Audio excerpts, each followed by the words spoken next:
Anya, thank you very much for that overly generous introduction, but it's wonderful to be here at Aspen Security. This is maybe my favorite place, my happy place. So it's great to be among all of you again and to be with Secretary Esper and Jay Johnson. And is Jay on a screen? He's going to be joining us in 1 minute on Zoom. So we'll start here and Jay will join us. I know something about... I guess I get the first question then. Yeah, I think you will. By process of elimination, I know something about the flight challenges, having had my own last night. And, it's not the easiest time to travel out of Washington, D.C. It was about 102 in Washington, so there are a lot of reasons to be happy to be in Aspen today. So I wanted to start, Mr. Secretary, with the most recent issue on all of our horizons right now, which is the assassination attempt against former President Trump over the weekend. It's why I came a day later than I had intended to come, as a matter of fact. First, your reaction to the obvious security lapse on the ground. Well, first of all, it was an horrific event, and we're glad the president is safe, and yet mourn for the one American that died and the others that were injured. But look, I'm not a security expert in terms of law enforcement, but clearly there was a failure with regard to securing the outer perimeter. What they did on stage was quite remarkable, and it showed the bravery of the Secret Service and their quick thinking and reaction, but the leaving exposed a rooftop less than 150 yards from the podium seems like a glaring error to most people. And I will ask Jay about this as well in more detail, because as the former Homeland Security Secretary, he had supervision and responsibility for the Secret Service. We know that the Secret Service Director has now been subpoenaed, will be testifying before the House next week, and there's a lot of controversy over what she said, over comments that implied that it was a local responsibility.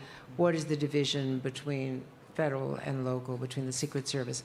I've started, my first contact with the Secret Service was probably in 1978 when there was a presidential campaign, and I was a local reporter in Philadelphia. I've had nothing but great experiences with them over years of covering the White House and covering foreign policy with federal, with dignitaries who also have Secret Service protection. So it's painful for us to see what is the gold standard for American security with such an obvious failure, and I know there'll be a lot of investigation. But you also, I think, come from Western Pennsylvania, not far from Butler, where the assassination attempt took place. And I started my career in Pennsylvania as a reporter statewide and locally in Philadelphia. There's a gun culture there. And my first campaign in '68 was covering a U.S. Senator, Joe Clark, who got defeated largely on the issue of gun rights. And we come back to the issue of why there are more guns than people in the United States, in contrast to all of the places that you have responsibility for around the globe. So you want to drag me into the guns issue, huh? I think we're just So among look, I am friends. from Western Pennsylvania. Any Pittsburghers out there? Yeah, some. All right, two fellow Yinzers out there. You guys know what that means. Yeah, Steelers, go Steelers. If it wasn't, so we were the Reagan Democrats, and if it weren't for the union, heavy union membership, I had uncles who worked the mines, friends who worked in the mills, then they would be Republicans. And at this point in time, there's been a large movement over the time. But yes, there's a culture of hunting in that Western Pennsylvania. There's a culture of strong faith, belief in God, small government. If you kind of go down the list of conservative principles and objectives, they would tick off nearly all of them. And so, look, I think jumping ahead, though, what we need to find out is what motivated this young man. And interestingly, we don't know much. After, 3-4 days, about he didn't have much of a social media profile. They've talked to his friends, teachers, but we really aren't learning too much at this point in time to understand what motivated him to do what he did and how did he go about doing it. There's some indication there was some advanced planning going on, but it just doesn't measure up right now. So I think there's more to be discovered. No, absolutely. And in fact, it's conceivable, given the fact that they have already sent his phone to Quantico and did not find any motive and did not find any leads. And obviously they're looking further, but it's possible we won't know the motive. And I'm careful not to leap to any judgments about whether it's a political motive. I covered the aftermath of the Reagan assassination attempt when I was a White House correspondent. And we, in fact, did not know until recent years how close that Hinckley bullet came to killing Ronald Reagan. Just think about the implications of that. And there was a great White House effort with the release of the jokes he told in his speech to a joint meeting of Congress, a joint session of Congress shortly afterward, and projecting strength, and it did transform his presidency politically in the opening months of his presidency. But we didn't know the details of it, and it was not a politically inspired assassination. It was John Hinckley trying to impress Jodie Foster. So one can't surmise anything from what is going on when people are unbalanced. Clearly, this incident could fall into that category. I want to move on, and we'll return to this with Jay Johnson, but let's talk about now the Iran threat against former President Trump, that we now know from officials that security around the former president was ramped up even before this happened because of a threat from Iran.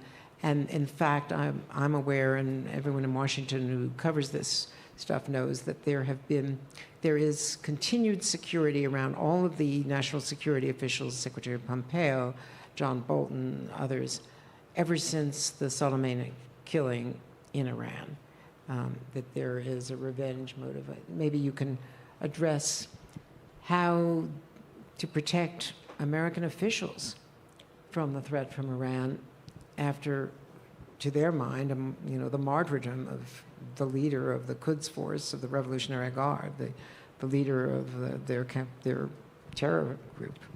Yes, that was very interesting news that came out, that there was an Iranian plot to go after the president, and once again, very disturbing. And, to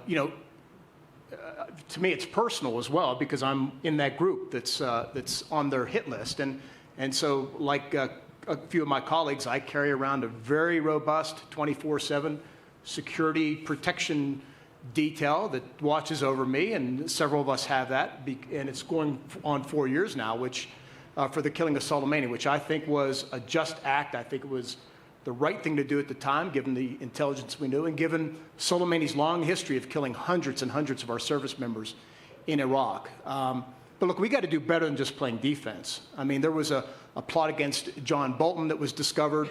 There have been attempts against others that have been out there, and just sitting back playing defense and waiting for them to get lucky or not get lucky, to me, is not a winning strategy.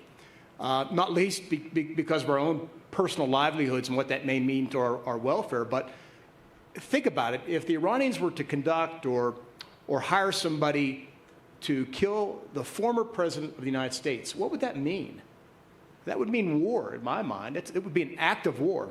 And some would argue that it's an act of war, that they're even plotting and planning and preparing and doing everything up to that point. And so I think this administration needs to do a far better job in terms of how we deal with this problem, because it's not just, could not just be current government officials, it's former government officials. We know there are Americans in this country, I forget her name, she's been profiled, that have been under threat from the Iranians. Masumeh? Sure. So I think we need to think about how do we take this on more offensively and kind of counter the threat more directly. So, what would you do? I don't know, but I think you can get around the room with a lot of smart people to figure out how do you go after those folks, the actual people who are doing the targeting, the planning, the Iranian cell. How do you go after them? Do you use legal means? Do you use kinetic means? Whatever the case may be, until the Iranians get the point and understand that they need to knock this off. What do you make of what we're told was the intelligence assessment that regarding all of their proxies in the Middle East right now, Hezbollah, Hamas, the Houthis, that at least Hamas and Hezbollah, not the Houthis, are pretty much under some operational directives by Iran, by Tehran, but that Iran has not, since the beginning of the Gaza war, wanted a widening of the war. Do you think that's, from your deep experience, is that an accurate judgment? Well, you've been around this a while, so you know that's not news, that Hezbollah, Hamas, the Houthis, which are relatively new, the Islamic groups in Iraq and Syria, they're all motivated, funded, supported, resourced, financed. And actually, we know that the Iranians at times are there on the ground with them, planning and preparing. So they are the source of all the evil in the Middle East and all the malign behavior that's going on out there. And so it is surprising. On one hand, it's not surprising, though. They are smart enough to know that they will not win in an outright war with either Israel or the United States or any combination of us and our Arab partners out there. And so they skillfully, deftly use their proxies to cause mayhem throughout the region. It's the so-called axis of resistance. And so, but I do think it's changed somewhat. And what hasn't been talked about, by the way, is we have a new Iranian president who was just installed, a week ago, Pezeshkian, I think is his name. And we have yet to see what role he will play. And interestingly on that front, he's not a cleric, so he likely will not be in line to succeed Khamenei, which raised a succession question with Iran at some point, which is going to cause another big transition for the Islamic Republic. But let's just go back a little bit. I was surprised, frankly, that they responded with such force with drones and cruise missiles and ballistic missiles against Israel a few months ago. I thought that was a very bold move that really could have drawn the Middle East in a much bigger conflict to include us, and not least of which, of course, Israel, too. So I was surprised by that they made that move, and I think it shows a new level of daring do on their behalf to really take on their adversaries in the Middle East and show some muscle. Now, it also exposed their weaknesses, and I think Israel further exposed weaknesses by how they responded. But I think we're at a transition point with Iran and how they will behave going forward, particularly with this new government, particularly with an economy that's under duress, the people are unhappy, and you may at one point have a transition here soon of the supreme leader.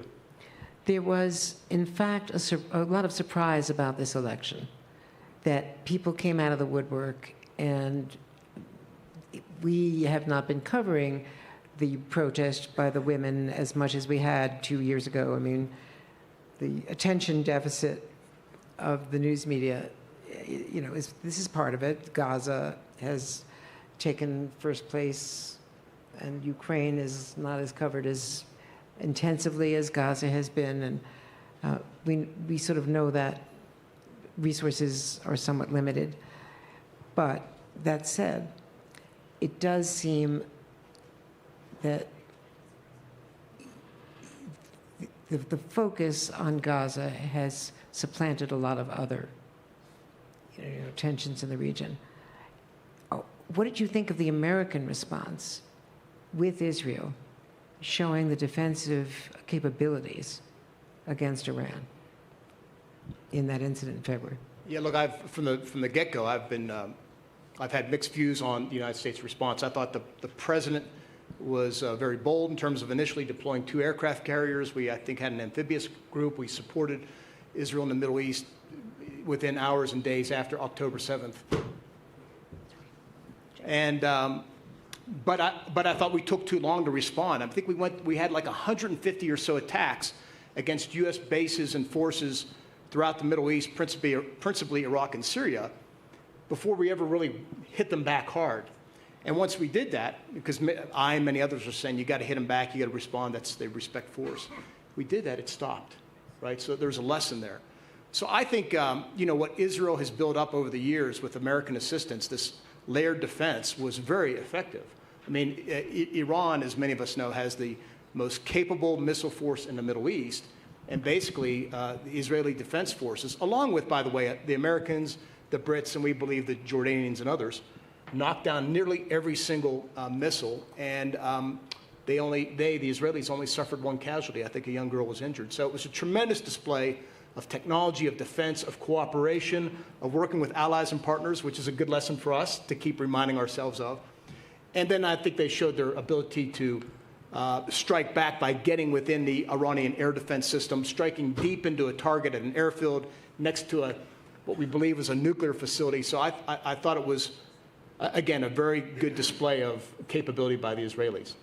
And the Israelis had a lot to prove after October 7th, given how weak their response was and how their own intelligence failures were exposed, which have not been fully investigated yet. Yeah, intelligence failures, the failure of the military to guard the border, right? I mean, a number of things that really shook the Israeli state and the people. The sense, there's now a sense of vulnerability that hasn't been there in what they would say is the largest killing of Jews since the Holocaust. It's really traumatic. And so, I'm on the side of the Israeli government. They need to dismantle, neutralize, choose your verb, once and for all Hamas, and Hamas cannot be allowed to come back to govern, to rule, to police, to whatever, the Palestinian people in Gaza. There needs to be a new formula going forward. Well, let me ask you about that, because I've spent a lot of time with Defense Minister Gallant when he's here and over there, and on Secretary Blinken's missions throughout the region. And we always end up going to Israel after Qatar and Egypt and Jordan and Saudi Arabia. The military in Israel, led by the defense minister, does not believe that Hamas can be eliminated. Obviously, Sinwar, and Bill Burns was quoted over the weekend. It was an off-the-record session in Sun Valley, but it got somehow quoted, and I checked, and it was accurate. And that is the assessment, that Sinwar, is the leader of Hamas, is under a lot of pressure domestically from the Palestinians, who are suffering and are now beginning to blame the Hamas leadership as well, but also under pressure from the Israeli offense. I just want to say that Jay Johnson has joined us happily. Jay is with us now, and I just want to introduce everyone, of course, to the former Homeland Security Secretary, former General Counsel at the Pentagon, Jay Johnson, to join our conversation. I'm with you for the moment. My internet is a little unstable, but happy to be with you, Andrea and Mark. Nice to see you. I wish I were in Aspen. Well, we wish you were here, too. Yeah, we wish you were, too. Just to break your heart further, because I know it was 102 in Washington, I was saying it was 66 here this morning. But they're still trying to get a plane, Jay. Jay, if you want, I'll answer that question, and you can turn over to Jay and let him run for a while. But let me just say, the Israeli military is correct. You can't eliminate Hamas. It's an ideology, it's a cult, it's a movement, right? But what you can do, there are tangible things that you can do that a military can measure. You can dismantle the underground infrastructure. You can destroy all of their active brigades in terms of making them combat ineffective, and we know what that means.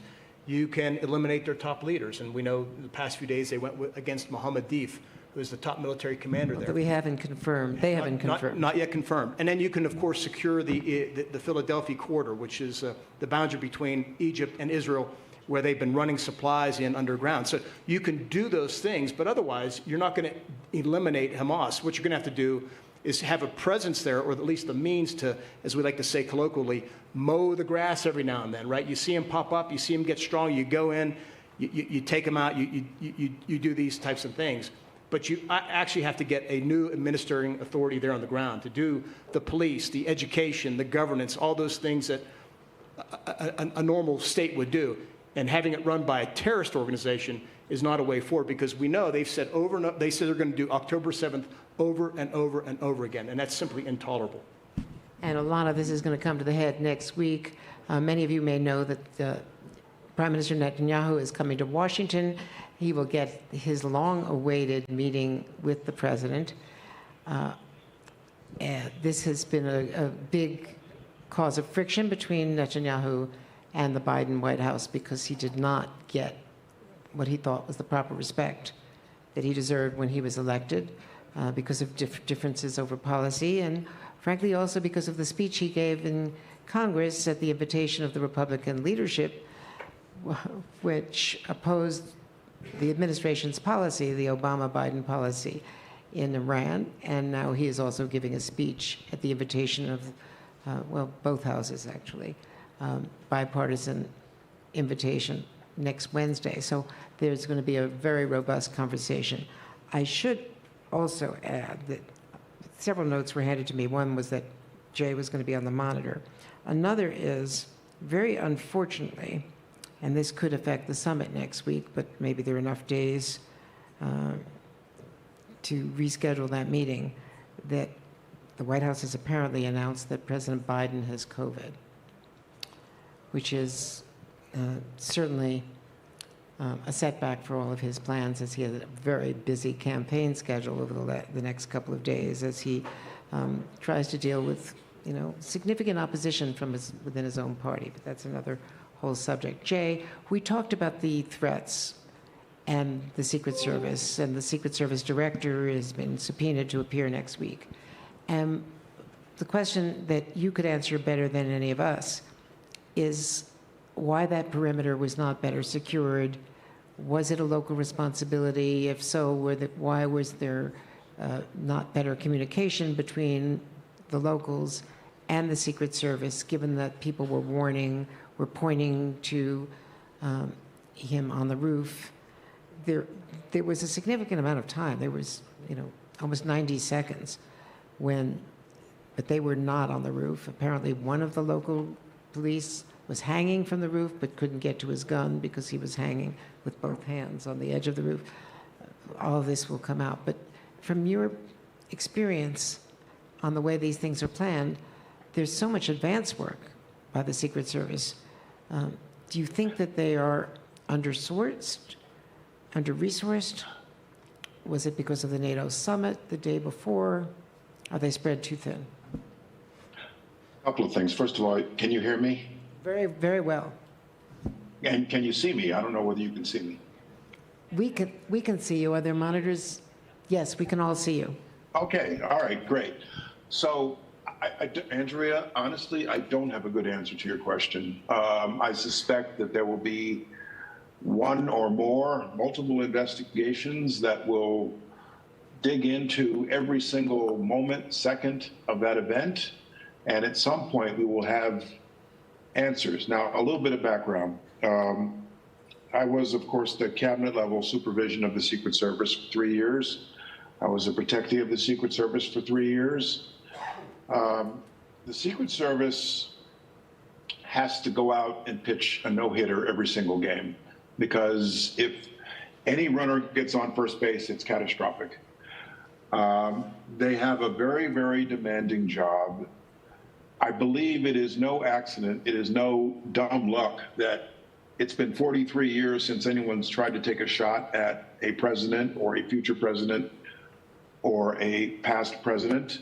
A lot of that is due to the hard work of the Secret Service interdicting plots and threats at their earliest stages before anyone can get anywhere near a protectee. I believe first of all, Andrea, you're right that normally when you're dealing with an event, a public event, and I should add that in 2015, I was the one that made the decision after consulting congressional leadership to give candidate Trump Secret Service protection. When you looked at the threat streams directed at him back in 2015, he really did need it. And the Secretary of DHS has to make the decision about pre-nomination which candidates should get Secret Service protection, and he was very definitely one of them in 2015. But there is, under normal circumstances, a lot of planning that goes into an event like this. I don't know, but I suspect that this campaign event was on short notice. But the Secret Service, when you're dealing with a protectee like Donald Trump, has to coordinate the whole effort, just like they do with an NSSE or the UN General Assembly. The Secret Service is in charge. And what distresses me to see federal and local law enforcement doing this, because the Secret Service has overall responsibility. Of course, you're supposed to secure the perimeter of the event and mag everybody that comes into the event if that's warranted. But they also have to secure any rooftop, any open window that has a direct line of fire on the protectee, certainly within 148 yards. I keep recalling the story about how seconds before John F. Kennedy was shot, someone observed Lee Harvey Oswald with an open window and a rifle, assuming he was security. And a huge lesson learned from that experience is you have to secure any open window, any rooftop within line of sight, within firing range of the protectee. And that very obviously did not happen here. And 12 hours after the event, I spoke to a very senior retired member of the Secret Service, and I said, what do you think happened? Probably a failure of communication. There was obviously a failure of communication between those who observed this kid on the roof, including local law enforcement, and those with the earpieces in the immediate proximity of President Trump. The message did not get to them quick enough. And so there was obviously a failure of communication. And I don't know what level of heightened security there was around him because of these reports about threats from the Iranians. I'm sure that'll come out. But there are major hard questions have to be asked. Hard answers have to be learned. You'll recall that about 10 years ago when I was secretary, we commissioned an independent study of the Secret Service. They are under-resourced. The Secret Service is a law enforcement agency. It is half law enforcement, financial crimes, counterfeit currency, and half protection. And the virtue of that is then when you enter a campaign season, an election year, they can surge people, pull people off law enforcement, put them into protection. But they're always challenged. Just Monday of this week, they picked up two new protectees, Robert Kennedy Jr. and the vice presidential nominee of the Republican Party. And that requires a dedicated team for each. But something went very, very wrong on Saturday. Let me ask you one other question about that. When I first saw the footage on Saturday, I thought that what they had done once the former president was shot was textbook. Got him on the ground until they clearly had communication that the shooter was down, and then moved him to the armored vehicle. Then I looked at it over and over and over again, and questions are raised about the amount of time it took them to get him into the vehicle, the fact that his head popped up, the iconic fist bump, fight, fight, fight, that he was above, he was not completely surrounded by them. And, where are my shoes? I want to get my shoes.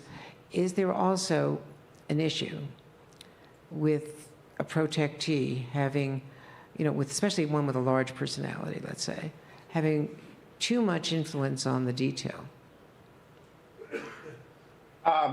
It's difficult for me to second guess that particular moment. The training and the instinct of a Secret Service agent on protection in close proximity to the protectee is to, first of all, shield him. So you saw the agents literally erecting themselves as human shields in case someone else took a shot at him. They were prepared to take that bullet.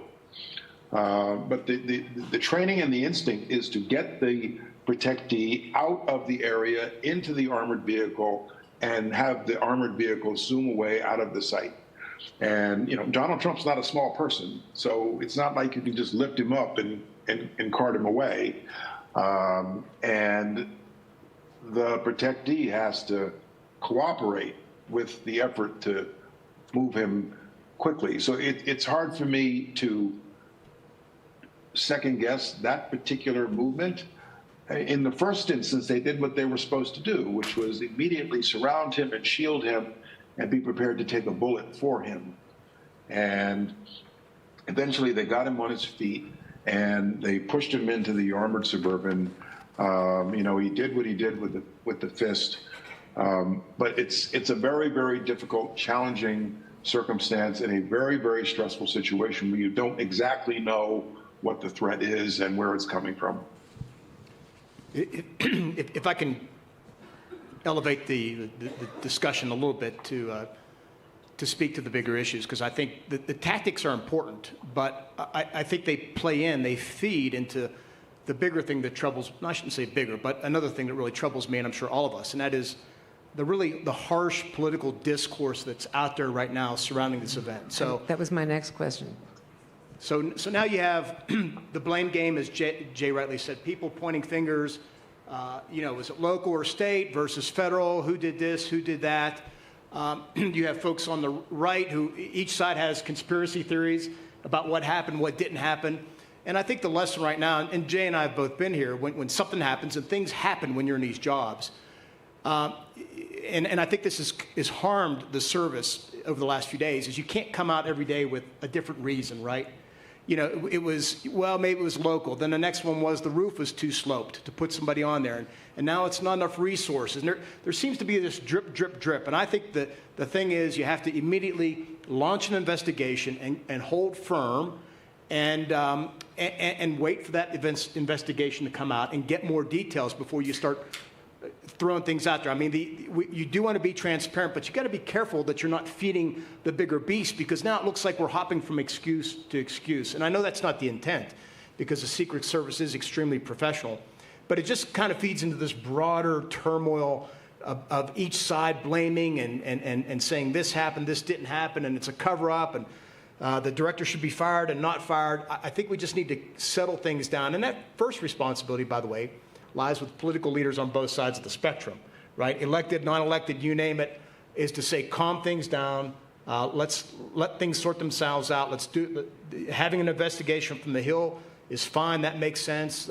Other things, but I think we just need to calm that piece of it down. And if I could add, I think Mark is exactly right.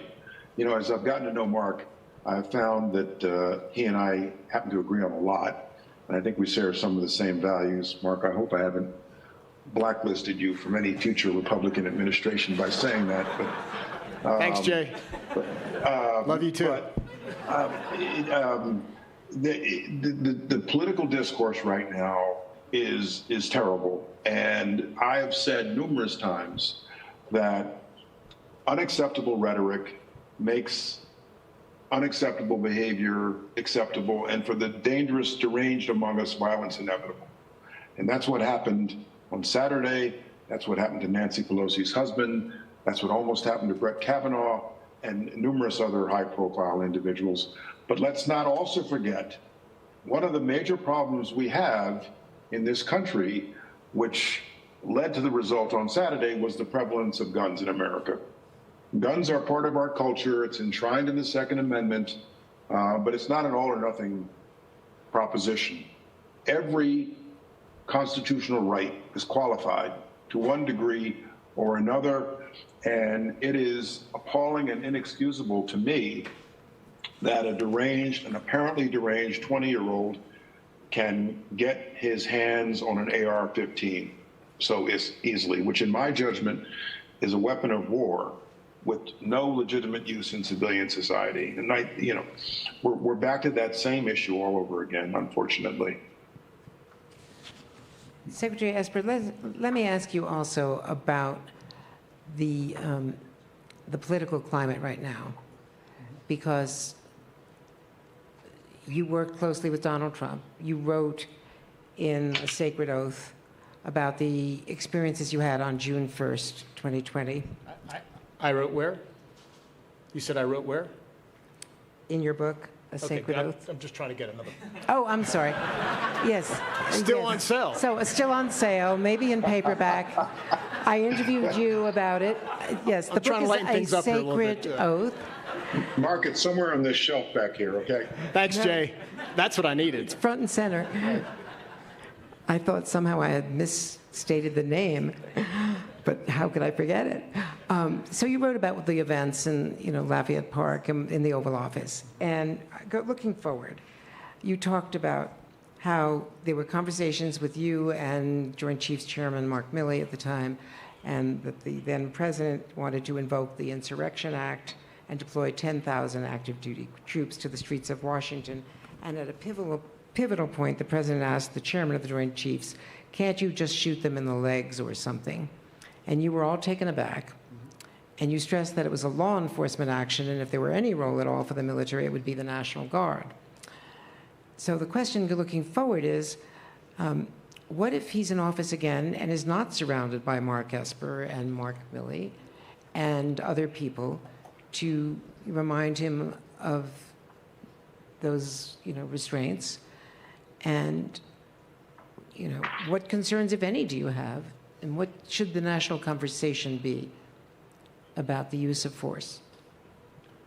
Well, I think it would be helpful to have a national discussion about the use of force, specifically the use of the military in some type of law enforcement role. And of course, it broadens out to get to the relationship between the military and the American military and the 332 million people we serve here in this country to protect and defend with our lives and livelihoods. And so I think that discussion needs to be had as well. Look, my view is hasn't changed since then. I don't see a role. I don't see a role for the active duty military in law enforcement unless, as I said on 36 hours later on the morning of June 3rd at the Pentagon, and I know some of the Pentagon reporters are here, that unless it's the most urgent and dire situations, and I don't see that happening. So, look, my view is always, as we argued in the Oval Office that day, subsequent days, and in subsequent weeks leading through the summer, that these are protests that get out of hand, and there was violence and protests in D.C. at the time, and later in Portland and stuff like that. That's the responsibility of law enforcement, and there is no role for DOD. If you get to the point where local, then state, and then federal law enforcement can't handle it, then there's a role for the National Guard under the governor's supervision first, and then really consistent with its role, which is really protecting government facilities and things like that. So look, my concern was always you shouldn't put the U.S. military in a situation that can go really bad. We saw that in Kent State, right?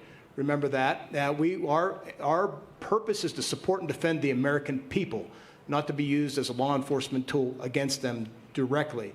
And so I like to kind of keep that relationship. I think it's important to defend the institution, the professional creed and ethics of the military profession. And I hope there will be people around the president, if he's elected, that will continue to emphasize those things and assert those things. And to me, that's important. And not just, by the way, to DOD as an institution, but the DOJ, which I think will be another institution under a lot of duress, and DHS, that Jay ran. So the institutions of our government are what preserve our democracy as it's been, as it functions, as the American people have known it for many, many decades. And Jay, we talked a lot before you joined us about the Iran threat as well, and we only have a few seconds left. But if you want to speak to that, the foreign threats and the way the U.S. is responding to them since 9/11. The threats to our homeland continue to evolve, and we've always got to stay one step ahead of it. If I could just briefly go back to something Mark just said. A bipartisan group of us, led by Bob Bauer and Jack Goldsmith, recently put forth to Congress recommended changes to the Insurrection Act. The Insurrection Act has language that is antiquated, it's quite broad. When you look at it carefully, you realize the president could invoke the Insurrection Act and call out the military in almost any domestic circumstance, which is really frightening. And the bottom line of all of this entire discussion is our Constitution, our constitutional framework has a lot of gray in it, and it assumes that the leaders, those in power in all three branches of the government, respect constitutional norms, respect their oath to the Constitution, and will not abide by the letter, but also the spirit of our Constitution and our rule of law. And if there's someone in office that does not do that, you can cause a lot of havoc and a lot of danger. Jay Johnson, thank you so much. Mark Esper, I think we're out of time. A last word? Or? No, I think Jay hit it on the head. I think regardless of what administration, Democrat, Republican, today, the future, I think your oath is to the Constitution, and your loyalty is is not to a party, not to a philosophy, not to a president, but to the American people. It's country first, and that oath to the Constitution. And that's, I believe that's what the framers intended, and I believe that's what our predecessors intended as well. And I think that's what makes America's democracy so special and so unique. And if I may say, I know a lot of people who joined the military or went into public service after 9/11, inspired by that horrific event. And I can't think of a higher calling than being in public service. So I just want to thank Jay Johnson and Mark Esper for what they have done for our country, and just say that more people need to do that. We now have more members of Congress than we've had for a while in the immediate post-Vietnam era who have actually served, and it has really informed, from both parties, better informed the conversations and the decision-making in Congress. Thank you. Thank you. Thank you.